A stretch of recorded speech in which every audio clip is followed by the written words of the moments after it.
CIT 1121 Packet Tracer 10.3.4 instructional video. In this particular video, we're going to go through router 1 and router 2. We're going to add a couple of IP addresses to some interfaces, and we're going to view some show commands, and that's pretty much the lab. So part 1, it does say display router information. So we're going to go through some basic show commands on router 1. I happen to be in router 1 already. Control C. If I was to use show IP int brief, that would be a very nice show command that I like to use.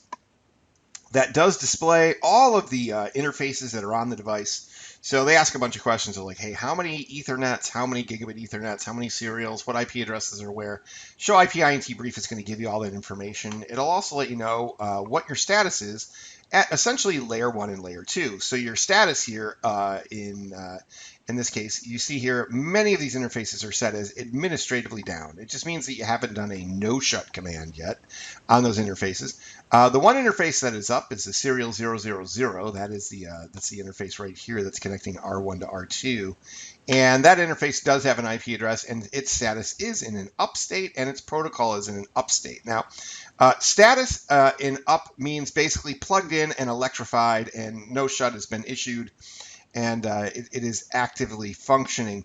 Protocol means, can I read the frame header of a device that's that I'm attached to? So protocol generally means, am I getting clear information? Am I able to read anything? So up and up is a good place to be. Up and down is a bad place to be. And it's usually a protocol mismatch. Just means that you're looking for a particular frame header and you're actually getting delivered a different frame header in most cases. Administratively down, as I said, just means you got to type in no shutdown and it'll come up. So that's the first thing we're looking for here. Other show commands, show IP int.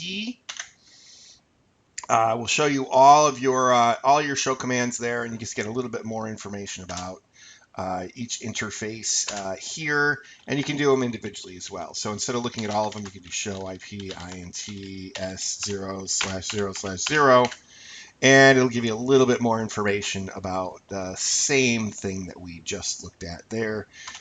You can also do show int s0/0/0, and it'll give you all kinds of more information.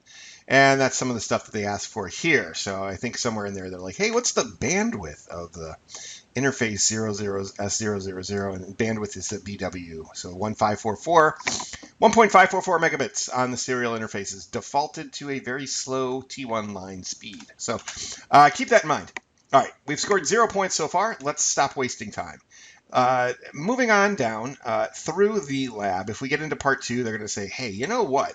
We have all these interfaces that you just showed us, and none of them have IP addresses on them. So let's add some IP addresses and descriptions to each one of those interfaces, and let's see if things start to work out for us. So let's try that. Config T, intg 0/0.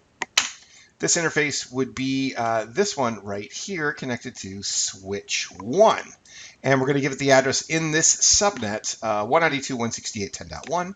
So we'll go IP address 192.168.10.1. That's a /24. We got to no shut that. And that's working. We'll do a description. LAN connection to S1. And we're in pretty good shape there. END.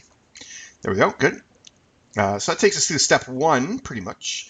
And now it says, hey, can you ping 192.168.10.10, which is the PC there. Let's give it a shot. Ping 192.168.10.10. This should work. Please work, please. Please work. Uh-oh.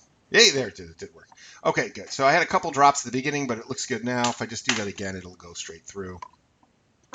Just a little bit of ARPy stuff not completing before we were done with that. All right, cool. So for us, router interface, router 1 interface connected to switch 2, we're going to do the exact same thing.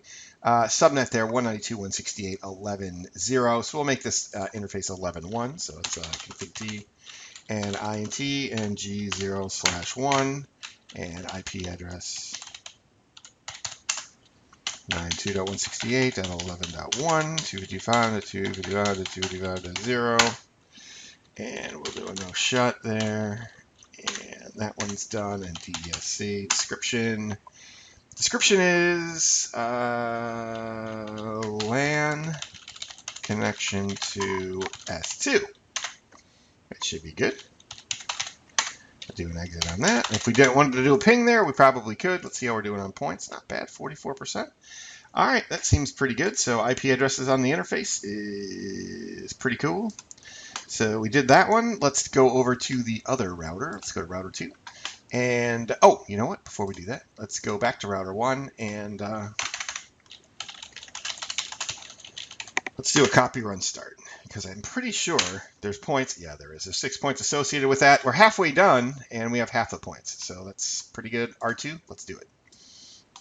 Same exact thing. We're going to go the exact same path, exact same process here. So I'm just going to straighten this out here and just kind of move this over here so we can see the top link here. So that'll be G0/0 across the top.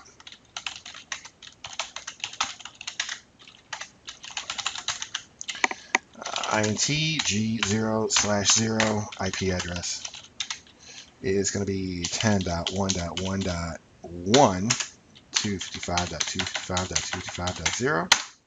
That's a no shut. Good. And the C description is LAN connection to S3. That looks good. Let's do the other one. INT G0/1 IP address. 10.1.2.1. 10.1.2.1. I got that from right here, right? /24, so that's 255.255.255. Oop, let's do that. .0, no shut. And description DSC, LAN connection to S4. Works for me. And let's do an end this time, because end is going to take us back to the privileged mode, where we're going to do a copy run start.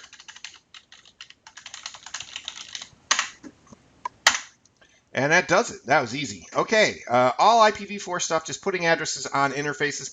Same stuff that you guys did when you were doing your switch stuff. iOS is the same. I'll see you in the next lab.